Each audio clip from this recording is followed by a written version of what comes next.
समाजात उभी राहिली, एक मुलगी समाजात उभी राहिली आणि त्या पोरीनं सांगितलं, ताई तुम्ही म्हणताय ते अगदी बरोबर आहे. जर आई वडिलांना सांभाळण्याची जबाबदारी मुलींजवळ दिली असती तर समाजात एकही वृद्धाश्रम उभा राहिला नसता. तुम्ही आत्ता टाळ्या वाजवल्यात, पण पुढे ऐका.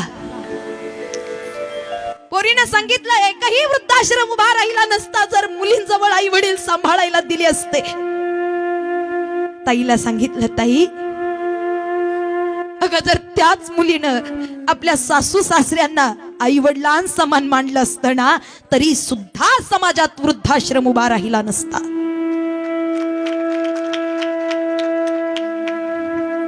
कुठेतरी आमच्या विचारांना बदलण्याची गरज आहे. स्वतःचे आई वडील स्वतःचे, आणि नवऱ्याचे आई वडील नाहीत का हो?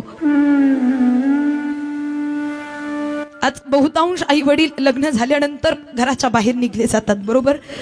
मग असं काय घडतं लग्नानंतर की आई वडिलांना वेगळं निघावं लागतं का? करत असतील थोडीशी कुरकुर, ऐकून घ्या. कारण त्यांनी जे कष्ट केलेत ना कुटुंबासाठी, जगात दुसरं कुणीच करू शकत नाही. एका वृद्धाश्रमाच्या बाहेर एक आई रडत होती. मी सहज विचारलं, म्हणलं आजी काय झालं, तुम्ही रडताय का? त्या आजीनं सांगितलं, ताई 4 वर्ष झालं या वृद्धाश्रमात मी राहते. माझ्या मुलाचं पत्र आले आणि त्या पत्रामध्ये माझा बाळ लिहितोय, आई तुला घेण्यासाठी मी उद्या येणार आहे, तुझ्यासाठी मी खाऊ आणणार आहे, तुझ्यासाठी नवीन साडी आणणार आहे, आणि आई तुला घेऊन जाण्यासाठी मी येणार आहे. मी म्हटलं, आजी ही तर किती आनंदाची बातमी आहे. तुमचा मुलगा 4 वर्षांनी तुम्हाला भेटायला येतोय, घ्यायला येतोय. तुम्ही हसलं पाहिजे, तुम्ही रडताय का? त्या आजीने जे उत्तर दिलं ना, ते ऐकून माझ्याही डोळ्यात पाणी तरळलं. ती आई सांगते, ऐका ताई आनंद तर मलाही झाला होता हे पत्र वाचून, पण हे पत्र आत्ताच नाही, 6 महिन्यांपूर्वी आलं होत. 6 महिने झाले रोज या बाकडावरती बसून वाट बघते माझ्या बाळाची. आज नाही आला उद्या येईल, उद्या नाही आला परवा येईल, माझा बाळ मला भेटायला नक्की येईल. अरे पोटात अन्नाचा कण नाही घातला त्या आईनं, रोज वाट पाहते बाळाची. खरी अर्थानं इतका तिरस्कार करू नका त्या आई वडिलांचा. आज एक उपक्रम मी तुमच्या समोर आणला. ज्यांच्या जवळ आई वडील आहेत, कार्यक्रम संपल्यानंतर घरी जा आणि घरी गेल्यानंतर फक्त त्या एकदा आईच्या चेहऱ्याकडे बघा. तिच्या चेहऱ्यावरती सुरकुत्या दिसतील आणि त्या सुरकुत्यांमध्ये तुमच्यासाठी केलेले कष्ट जाणवतील. त्या आईला फक्त एकच प्रश्न विचारा, आई दुष्काळाचा काळ असताना त्या दुष्काळाच्या काळामध्ये 2-2 दिवस चूल पेटत नव्हती, पण त्या काळातही तू आम्हाला कसं वाढवलंस ग? आई 9 महिने 9 दिवस तुझ्या उदरातल्या खोलीमध्ये कसं वाढवलंस? अगं जन्माला देताना तुझा मृत्यू समोर उभा होता, तरी सुद्धा आई तू मला जन्माला कसं घातलंस? ते असह्य दुःख सहन केलं त्या आईनं. आज कुणी स्वतःच्या ताटातली भाकर देत नाही, त्या आईनं प्राण द्यायलाही आपल्या पोरासाठी मागे पुढे पाहिलं नाही. जोपर्यंत आहे तोपर्यंत महत्व जाणा.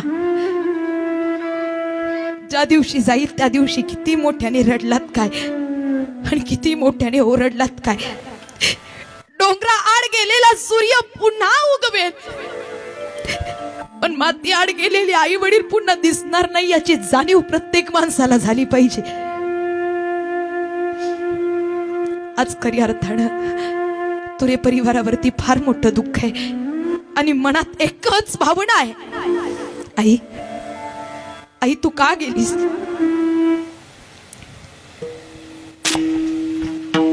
कशाला गेलीस आई तू स्वर्गाला? कशाला गेलीस आई तू स्वर्गाला?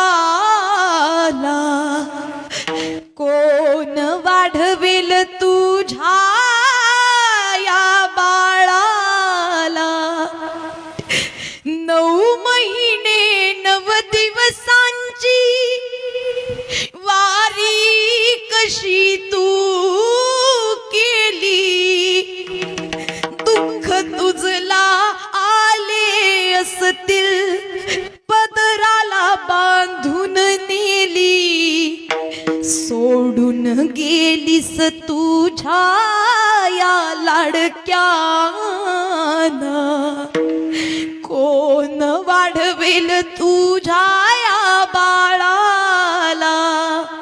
कशाला गेलीस आई तू स्वर्गाला? कोण वाढवेल तुझ्या या बाळाना?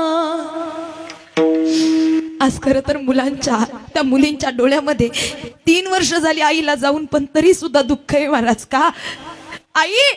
अगं 3 वर्ष झाले म्हणून काय झालं? तुझ्याबद्दल असणारं प्रेम आणि तुझ्याबद्दल असणारं आमच्या अंतःकरणात भावना अजूनही तशीच आहे ग. आज मी आल्यानंतर तुरे परिवाराचं कुटुंब मला सांगत होतं, त्यांची मुलं सांगत होती, ताई 3 काय, जोपर्यंत आमच्या जीवात जीव आहे तोपर्यंत आईचं पुण्य स्मरण आम्ही करत राहू. हा आदर्श सर्व ग्रामस्थांनी घेतला पाहिजे. आई वडील मेल्यानंतर अंत्यसंस्काराला सुद्धा मुलं येत नाहीत. आज 3 वर्ष झाली या आईची कुटुंब सेवा करते. आई कधीच आपल्यापासून दूर जाणार नाही. ज्या वेळी वाटेल ना तुम्हाला की माझी आई नाहीये, ज्या माणसांजवळ आई नाही, एकदा सांगा, ज्या माणसांजवळ आई नाही त्यांनी कधी समजू नका की मी परका झालोय. जेव्हा जेव्हा तुम्हाला वाटेल ना मला आई नाही, तेव्हा तेव्हा एकदा आरशांच्या समोर तुम्ही उभे राहा आणि त्या आरशामध्ये स्वतःला पहा. अरे तुमचा चेहरा, तुमचं दिसणं, तुमचं बोलणं, तुमचे डोळे, तुमची इंद्रिय, जे काही तुमचा या शरीराचा सांगाडा त्या आईपासून निर्माण झालेला आहे हे विसरू नका. तिच्या रक्तापासून, तिच्या दुधापासून निर्माण झालेलं हे शरीर आहे. म्हणून जोपर्यंत मी जिवंत आहे तोपर्यंत माझी आई जिवंत आहे. मोठं महत्व आहे. शब्द पुरे पडतात आईचं महत्व सांगायला. जगी माऊली सारिखे कोण आहे, जिचे जन्मांतरीचे ऋण आहे. असे ऋण आहे जया व्याज नाही, ऋणा विन त्या जीवना साज नाही. ज्या माणसानं जीवनात आईचा फटका खाल्ला नाही ना, तो माणूस जगात कधीच मोठा होऊ शकत नाही. लक्षात ठेव.